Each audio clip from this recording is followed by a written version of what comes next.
Hi, I'm Tim Tyler, and today I'll be discussing misconceptions about memetics arising from the ranks of its supporters. Memetics is a field with a low barrier to entry, and it seems to have attracted quite a number of armchair philosophers. Sturgeon's law states that 90% of everything is crap. However, in the case of memetics, that can sometimes seem like an underestimate. Memes only exist within brains. The idea that memes necessarily exist in brains is fairly common. The idea dates back to Richard Dawkins, who stated in The Extended Phenotype that a meme should be regarded as a unit of information residing in a brain. The idea was championed by Robert Unger in The Electric Meme. Unfortunately, the idea seems like a total dud to me. Other things beside brains can copy ideas. In particular, computers and machines can copy them.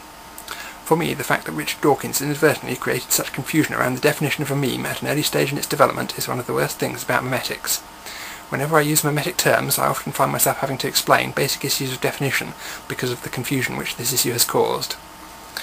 The problem is pretty serious, but it was not quite bad enough to cause me to reject memetics in favour of some other terminology. Memes must be transmitted via imitation.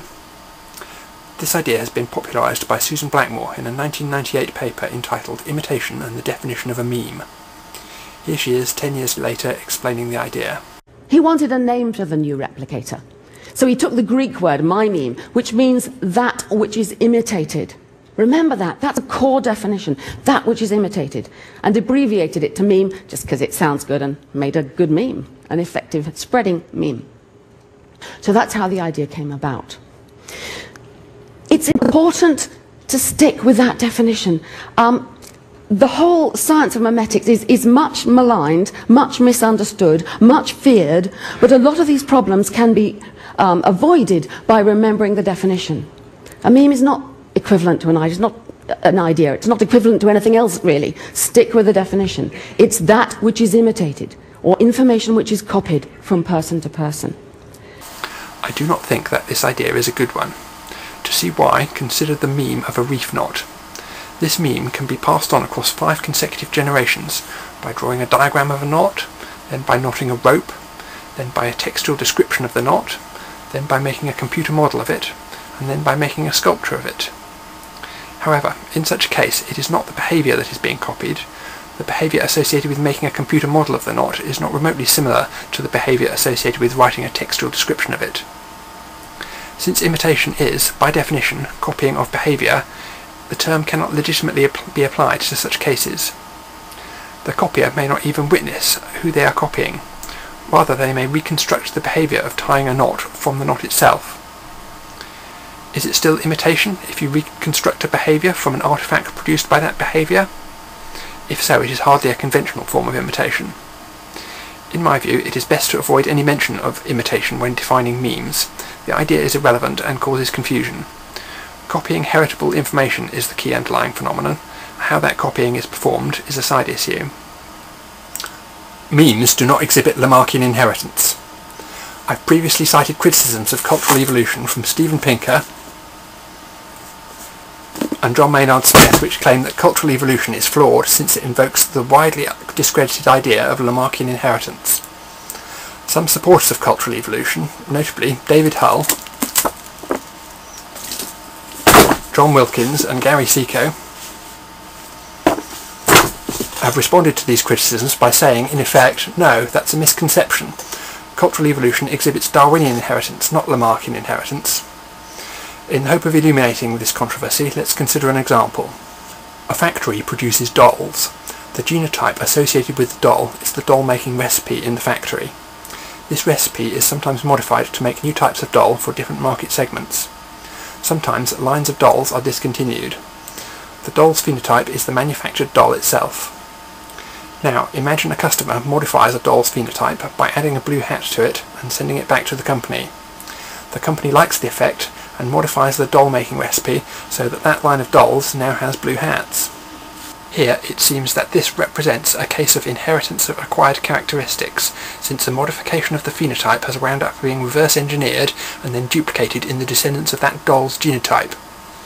How would Hull, Wilkins and Seco interpret this example? None of these writers seems to have articulated their position clearly enough for me to be certain, but I think they would claim that the genotype is that which is copied from, so in this instance the physical doll is acting as a genotype. is the source of the blue hat idea, since it is what that was copied from. Therefore, this is a case of genotypes inheriting from other genotypes, and that is ordinary Darwinian inheritance, not anything Lamarckian. I do not consider this perspective to be an acceptable one.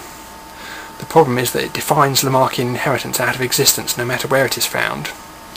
If, hypothetically, a giraffe strains its neck to reach food, and that trait is reliably passed on to its offspring, the only way that can possibly have happened is if something copied the information pertaining to that trait into the giraffe's genotype.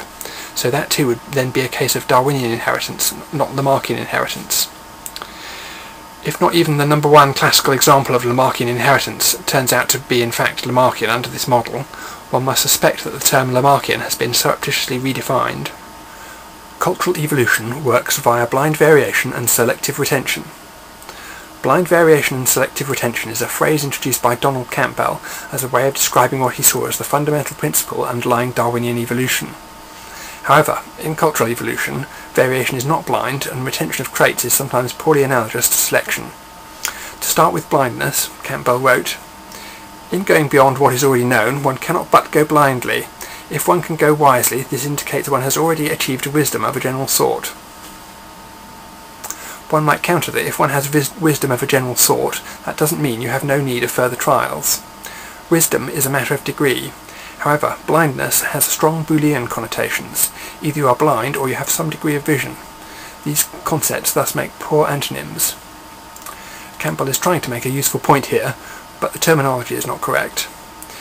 Variation in cultural evolution is not blind. Directed might be slightly more accurate, but ultimately I agree with David Hull that it's better not to prefix variation with any adjective at all. What about selective retention? The problem is with the term selective, which strongly implies choice from a variety of presented alternatives. Selection is often a reasonable description of what happens in DNA-based evolution. However, the term is simply not general enough when generalizing to all evolutionary processes.